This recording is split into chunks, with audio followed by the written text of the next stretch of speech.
Welcome to the Learning Pines YouTube. We hope this video helps. You begin by isolating the area and protecting the room.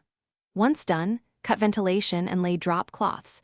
This protects surfaces and keeps drywall dust out of the air. Next, you score the backing lightly, just enough to let moisture penetrate. You do not want to cut into the drywall paper.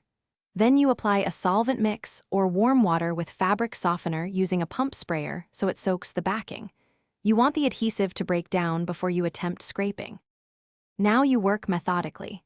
Saturate a 2 to 3 foot section, waiting 3 to 10 minutes so the adhesive softens. Make sure to re-wet stubborn spots. After soaking, use a flexible 3-4 inch scraper held at a low angle to lift the backing. This reduces paper tearing and drywall damage.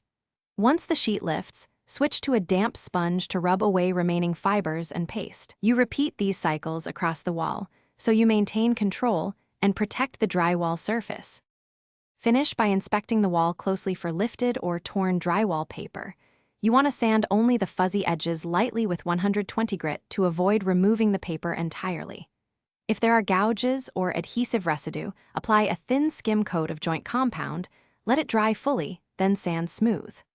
Once smooth, make sure to wipe dust, then apply a stain-blocking primer so paint adheres evenly.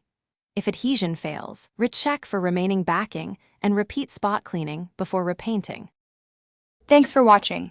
Consider subscribing if we helped you.